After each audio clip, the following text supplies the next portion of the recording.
Okay, let's dive into this. Picture it. June 13th, 2025. You're on an Air India flight, AI 379, Phuket to New Delhi. Cruising nicely at what, 30,000 feet over the Andaman Sea. Everything feels routine, maybe you're half asleep. And then, just like that, it stops being routine. The plane banks, circles, then turns right back around. Suddenly, your standard flight is, well, it's high-stakes drama, all because someone found something on board. Exactly. That sharp turn back to Phuket wasn't on any flight plan. Flight AI 379 forced into emergency landing. And look, this wasn't just some random one-off scare. It really fits into this broader, frankly, quite worrying pattern we've seen lately. Yeah, a pattern that's got passengers understandably on edge and is putting, immense pressure on airlines, particularly in India, it seems. Absolutely. So our mission here really is to unpack what happened with AI 379 in Phuket, but also to connect it to the really difficult context surrounding it, the bigger picture. Right. We want to look at what this says about aviation security today, what it feels like flying right now, and the huge challenges airlines are facing. Basically, why is this stuff happening? And maybe most importantly, what does it actually mean for you? So let's zero in on that flight first. AI 379, Phuket, Thailand to New Delhi, India. That was the plan. And it took off on time. June 13th, about 9:30 a.m. local. Yep, departed Phuket right on schedule. Everything seemed perfectly normal for the first leg of the journey. But then, things changed. Pretty dramatically, I gather. A note was found. That's right. Shortly after they reached cruising altitude, someone discovered a handwritten note in one of the plane's lavatories. And the message wasn't subtle, it was a bomb threat. Wow. Just finding that, the shock for the crew member. Imagine stumbling upon that. The protocol must be instant, right? No messing around. Oh, absolutely. Super strict. And the pilots, credit to them, they initiated immediately, no hesitation. First thing, stop heading towards Delhi. They entered a holding pattern, basically circling over the Andaman Sea while they talked to the ground. Then, the decision, turn around, head back to Phuket, fast. And Phuket Airport was ready for them. They were. Phuket International activated its airport contingency plan straight away. We know they specifically used Chapter 3 of that plan. That's usually the protocol for, serious security threats on an aircraft, how emergency services respond. So fire trucks, police, medics, all waiting on the tarmac. Lined up and ready, exactly. Prepared for the worst-case scenario upon landing. And the passengers.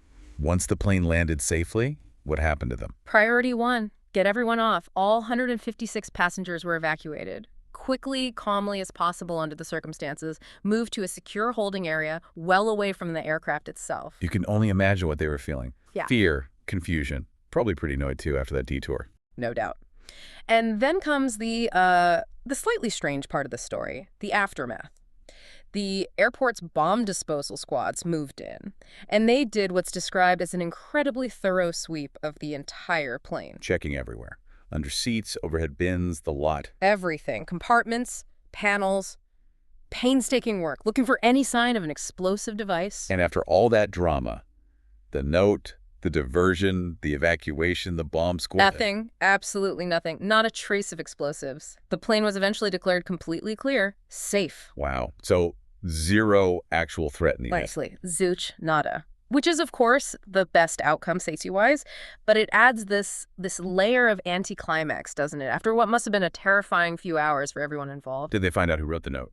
Well, they questioned the passenger who actually found it extensively, but the author, still Right. unknown. The Phuket Airport General Manager, Monchai Tanod, mentioned how difficult it is for the police to pinpoint the writer. So this massive disruption, the chaos, the fear, all triggered by a hoax note written by someone who just vanished into the crowd. Seems that way. It threw the airport into turmoil, wrecked travel plans, rattled everyone, and all based on a complete fabrication. It really highlights that weird collision between a potential catastrophe and the empty reality of a hoax. And the timing of this makes it even worse, doesn't it? Yeah. This didn't happen in isolation for Air India. No, not at all. And this is where the context becomes just heartbreaking, frankly. This bomb threat happened literally the day after Air India experienced a truly devastating crash. Right, the crash in Ahmedabad, June 12th, 2025. That was just awful. It was. An Air India Boeing 787-8 Dreamliner heading for London Gatwick. went down shortly after takeoff from Ahmedabad. And the loss of life was staggering. Horrific. 241 fatalities out of 242 people on board. Just one survivor. One survivor. A British Indian man, Vishwash Kumar Ramesh, he reported hearing a loud noise right before the crash. And that crash, Yeah. it was described as the worst aviation disaster in India for a decade. Easily. It put Air India under this intense, immediate spotlight. Scrutiny from regulators, the public, everyone. There were even reports, that the Indian government was seriously considering grounding its entire 787 fleet after that. Okay, so let's piece that together. An airline reels from its worst crash in years, facing immense pressure, potential fleet grounding, and then the very next day, while everyone's still processing the tragedy, another of their planes gets a bomb threat. The timing is just unbelievable. Couldn't be worse. It just poured gasoline on the fire of public fear and anxiety. Anyone flying Air India, or even thinking about it, must have been incredibly nervous. And you saw that reaction online, right? Social media must have been buzzing. Oh, absolutely. Platforms like X, formerly Twitter, were already full of grief and speculation about Ahmedabad.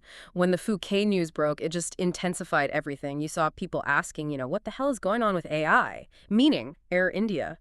Genuine shock, frustration. And probably some darker stuff, too. Yeah, that grim, sort of sarcastic humor sometimes surfaces, like a comment mentioning a new anti-terror chair at UNSC, a dark joke reflecting, I guess, a sense of helplessness or cynicism about the situation.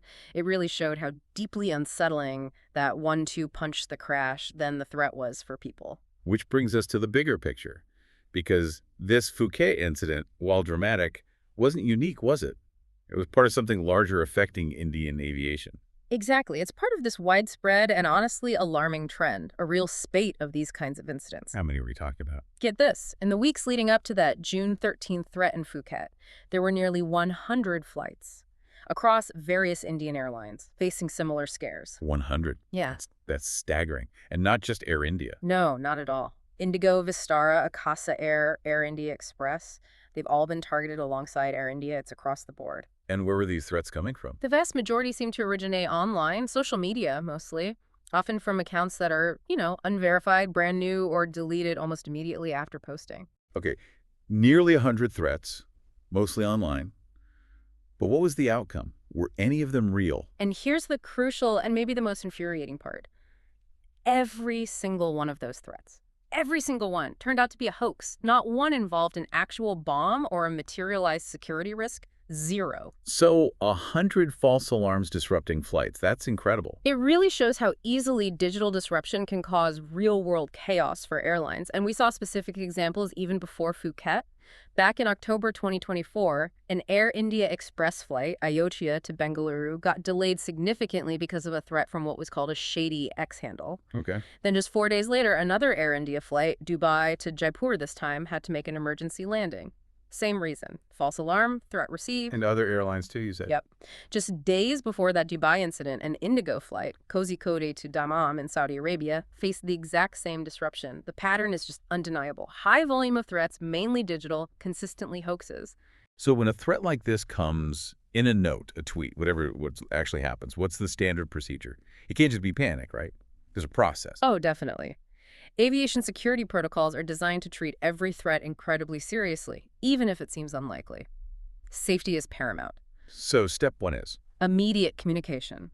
The flight crew tells air traffic control and airport security right away. They need to know what's happening, where the plane is. Then they divert, Yeah. like the Phuket flight returning. Exactly. Divert or return to the nearest suitable airport. That's key. It needs to be an airport equipped to handle this kind of emergency with the right teams ready, like Phuket was. Okay, plane lands, then passengers off. Absolutely the priority. Evacuate everyone as quickly and safely as possible, usually to a secure area, away from the aircraft itself. Minimize risk. And then they search the plane. That's when the really detailed work starts. The bomb disposal squads, security teams, maybe K-9 units, they go through that aircraft meticulously, nose to tail, every nook and cranny. It takes time.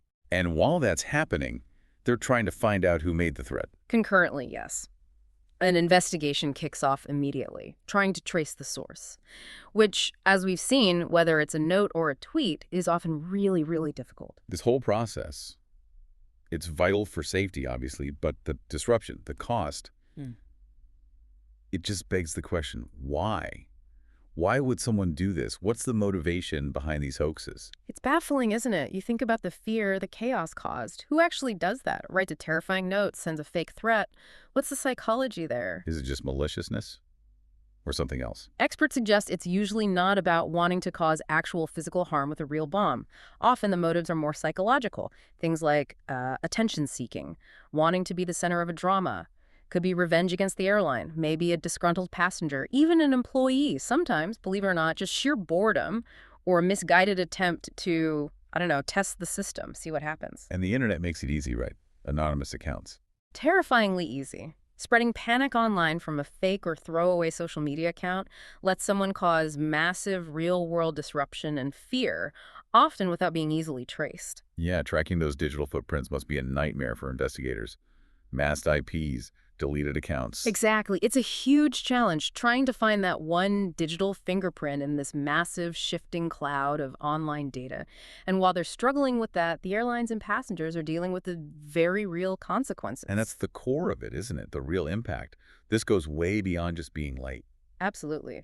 For the passengers on AI 379 and those nearly 100 other affected flights, it means hours of genuine fear, massive travel disruption, misconnections, weddings, funerals, business meetings, and real emotional distress. Especially after something like the Ahmedabad crash, that question, is it safe to fly? It's already there. These hoaxes just amplify it. And the cost for the airlines must be astronomical. Yeah, enormous. Every diverted flight, every grounded plane, think about the extra fuel, crew overtime, the sheer logistical chaos of rebooking hundreds of people, juggling schedules. It adds up to huge financial losses every single time. Airports feel the strain too, presumably, pulling resources for these emergencies. Big time. Diverting firefighters, police, medics, security, pulling them from their normal duties.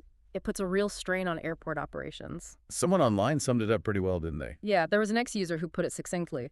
Bomb hoaxes are causing passengers to feel harassed, delaying other flights, and triggering huge financial losses. That really captures the ripple effect. And all this is landing on an industry that's already facing headwinds, right? Fuel costs, geopolitical issues. Exactly. They're juggling volatile fuel prices, tricky labor negotiations. Remember recently when Iranian airspace closed? Air India alone had to divert 11 international flights. Huge extra costs and time.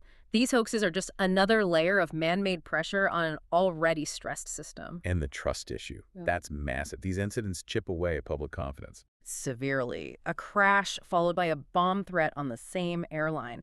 That shakes confidence, no question. It's interesting that comment someone made online praising an AI, Grok, for refusing to create crash images, saying, in Kali this dark age, AI has more emotion, it's dark humor, but it points to this public desire for reliability, maybe even sensitivity, contrasting with these seemingly random malicious hoaxes. So, what's being done? Are authorities stepping up to tackle this hoax problem, especially the online ones? They are taking it seriously in India, yes. The Bureau of Civil Aviation Security, BCAS, they actually met with airline CEOs back in October 2024, specifically about this surge in hoaxes, trying to find solutions. Like what? What kind of solutions are on the table? Concrete stuff. They're talking about much stricter penalties for anyone caught making these threats. There's serious discussion about putting proven hoaxers on national no-fly lists, ban them from flying altogether. That would be a strong deterrent. What about tracking the online threats? That's the other angle. Improving coordination with social media platforms. Trying to get better at tracing the source despite the challenges like masked IPs or deleted accounts. It's tough technologically and legally, but it shows a push for a crackdown from the government, and you can bet airlines are ramping up their own internal security vigilance too. And this isn't just an India problem, right? This happens globally. Oh yeah, bomb threats are a global aviation security challenge. ICAO, the International Civil Aviation Organization, has guidelines. How countries handle them can vary, but the sheer frequency we've seen in India recently, that's definitely making regulators everywhere rethink that balance between tight security and efficient travel. Phuket's handling of the AI 379 incident sounds like a good example of protocol working, though. Absolutely. Activating their contingency plan, having teams ready. Yeah. It shows that when the protocols are there and executed well, the system can manage these things effectively, even amidst chaos. Kudos to the Phuket crew, really. They were the MVPs. And there is that weird, almost darkly sunny side to it all, isn't there? The bomb squad gearing up for the worst. And finding maybe just a forgotten sandwich or a lost sock. It Yeah. underscores the absurdity, the massive response versus the often empty threat in a hoax situation. But it also shows the system works, in a way, that safety is the absolute priority. It does. It shows the underlying safety machine is robust. The procedures, the people, they're geared to handle these things, even when someone's deliberately trained to mess with the system. So looking ahead, what's the takeaway? Well, the Air India incident and this whole trend, it's a serious wake-up call. Airlines and authorities are tightening things up, sure, but public awareness matters too. People need to understand how serious even a fake threat is. Report suspicion through official channels, not just, add to online noise. And maybe hammer home that this isn't a prank. Exactly. It's not funny. It Yeah. causes real fear, costs millions, diverts emergency services. The consequences are massive and real. But fundamentally, flying is still safe. Statistically incredibly safe. And the way the industry responds, even to hoaxes, reinforces that commitment. The protocols are there for a reason. And for Air India specifically, tough times. Incredibly turbulent period for them, rebuilding trust after the tragedy, dealing with these ongoing threats. It's a huge challenge. Let's hope the only explosions on flights soon are bags of chips being opened. Okay, so let's recap. We've looked at that dramatic Air India flight, AI 379, turning back to Phuket after a bomb note was found a hoax, ultimately. We saw this happen in the terrible shadow of the Ahmedabad crash, compounding the fear. But crucially, we placed it in this wider context, nearly 100 similar hoax threats hitting Indian Airlines, often via social media, causing huge disruption, financial pain, passenger anxiety, highlighting how easily online fear-mongering can impact real-world safety. Authorities are responding, but it's a complex fight. Absolutely. And perhaps the final thought to leave everyone with is just how directly that ease of spreading fear online now intersects with these critical real-world safety systems like air travel. It really makes you ponder, doesn't it? How do we build resilience not just against physical threats, but against these invisible digital ones? And maybe how do we understand or even counter whatever human impulse drives someone to cause that kind of chaos in the first place?